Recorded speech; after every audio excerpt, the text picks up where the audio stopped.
Hi there. This is Shawn Hansen, and I want to welcome you to this week's Sketchy Saturday.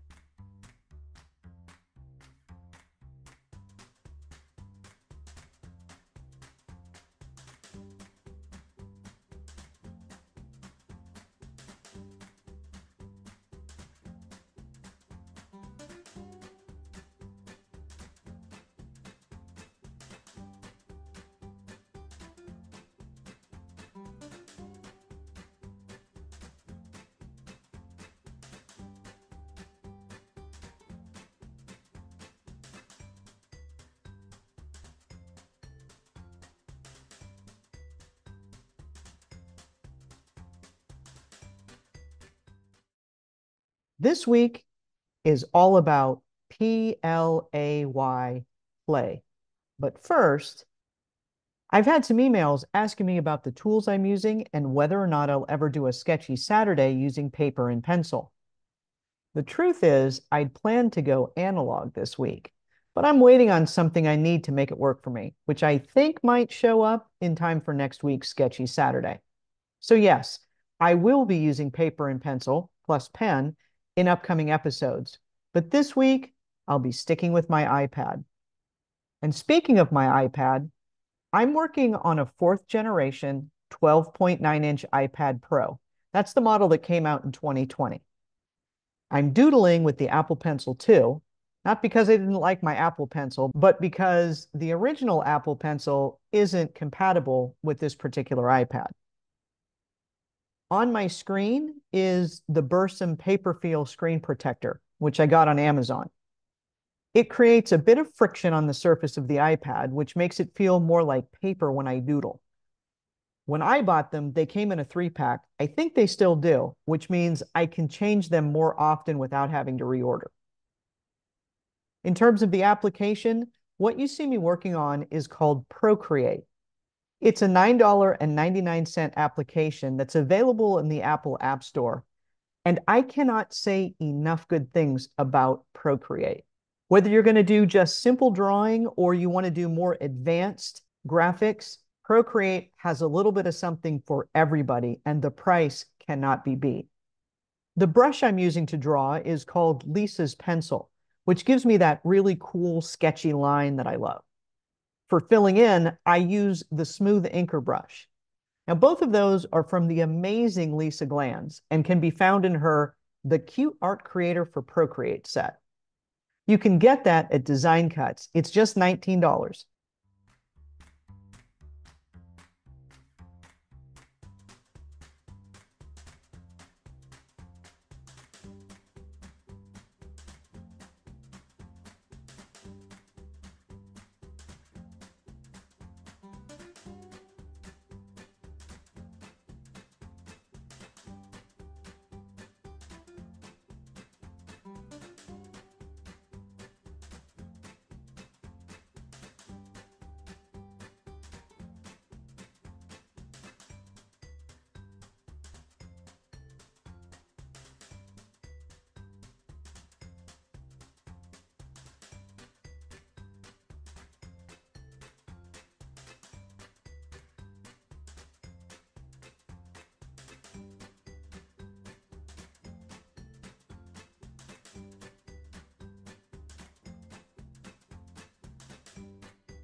As I said, this week is all about play. Words are powerful, inspiring, complex, and as a lifelong voracious reader, some of my very best friends. The word play is one of those special words. Depending on how it's used, it can be either a verb or a noun. It's also part of the noun phrase play on words, which is a humorous way of using a word or phrase so that more than one meaning is suggested. Today, I'm going to take a bit of artistic license with the noun phrase play on words by playfully turning the word play into a doodle. I know that sounds kind of odd, play on words, play into a doodle, but I'm a bit odd. And it will likely not surprise you that I was a bit of an odd child. I grew up in the 60s, which isn't offered here as an explanation, but to establish the time frame and a world that was different in some ways, yet not so different in others. I was what was referred to at the time as a tomboy. I know now that term stinks of sexism, but that's what we called people like me back then. I was the girl who wanted to play on the monkey bars.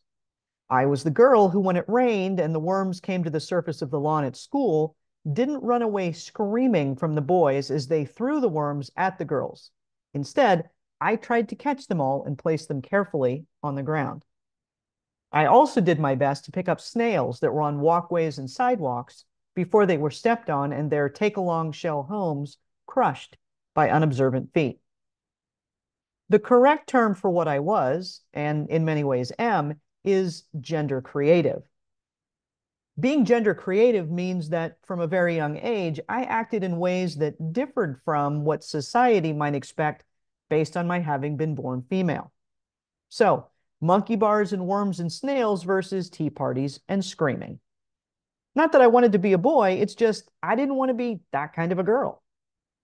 I'm happy to report that though many well-meaning attempts were made during my childhood, adolescence, and early adulthood to normalize my gender creativity, that is, to make me more ladylike and less tomboy, my parents didn't see the sense in that and let me be me. The rest, it's kind of history.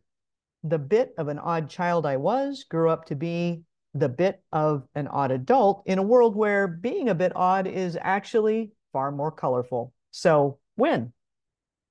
For the record, I still prefer monkey bars to tea parties, and I still rescue worms and snails when it rains, though it has been a very long time since a boy, or actually anyone, has thrown a worm at me. I just clear them from walkways and sidewalks in hopes that they can go on with their lives without being trampled.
Most people don't know that worms and many snail species are actually hermaphrodites, meaning they have both male and female reproductive organs.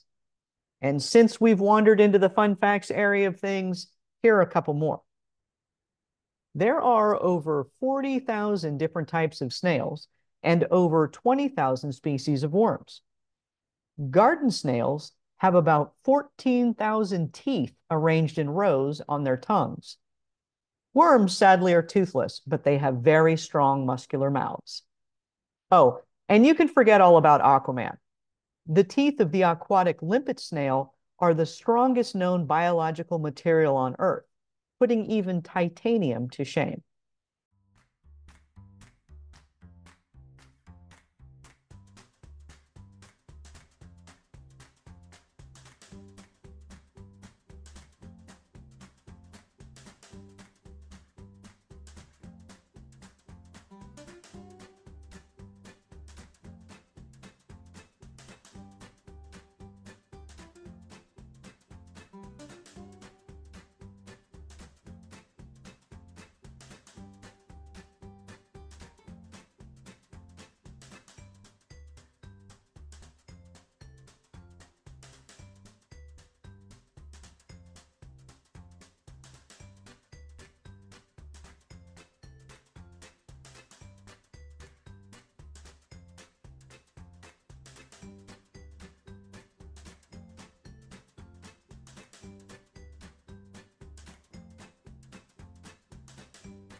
So there you have it, my play on the word play. Do be sure the next time it rains that you watch where you step. I'm Shawn Hansen, and that's it for this Sketchy Saturday. If you enjoyed this video, it would mean a lot to me if you gave it a thumbs up, maybe even a comment if you're so inclined, and please click the subscribe button so you never miss a Sketchy Saturday.